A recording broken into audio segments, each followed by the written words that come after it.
ഈ ആഴ്ചത്തെ സുഭാഷിതം: ന കശ്ചിത് കസ്യചൻ മിത്രം ന കശ്ചിത് കസ്യചിത് ത്രിപുഃ അർത്ഥസ്തു നിബധ്യന്തേ മിത്രാണി രിപവസ്തദാ. ആർക്കും ആരും ശത്രുവല്ല, മിത്രവുമല്ല.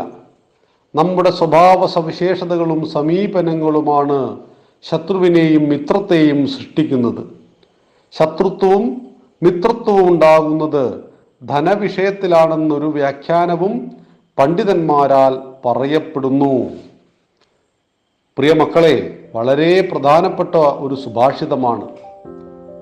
ആർക്കും ആരുടെയും ശത്രുവാകുവാൻ പറ്റില്ല, എല്ലാ കാലത്തും മിത്രവുമാകാൻ പറ്റിയെന്നു വരില്ല.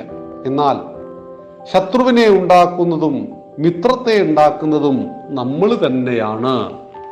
ഒരാൾ എൻ്റെ ശത്രുവാണ് എന്ന് പറയുമ്പോൾ അയാളെ ശത്രുവാക്കുവാനുള്ള എന്തോ ഒരു പ്രവൃത്തി ഞാൻ ചെയ്തു.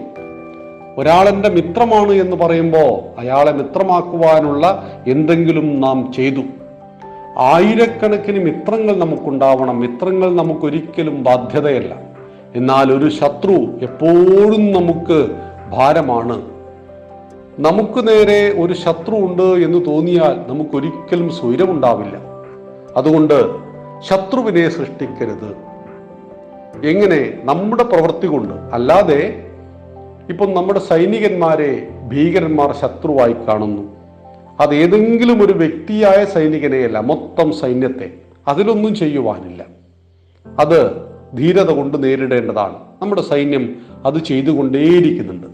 എന്നാൽ നാം സൈനികരൊന്നുമല്ലല്ലോ. നമ്മൾ ഈ ഗ്രാമത്തിൽ താമസിക്കുന്നു എങ്കിൽ അവിടെ നമ്മുടെ വാക്കുകൊണ്ടോ നമ്മുടെ പ്രവൃത്തി കൊണ്ടോ നമുക്കൊരു ശത്രു ഉണ്ടാകാൻ പാടില്ല.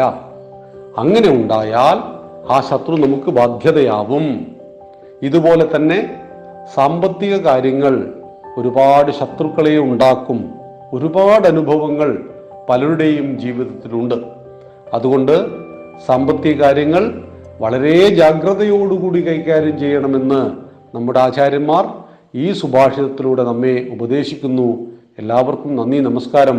വന്ദേ മാതരം.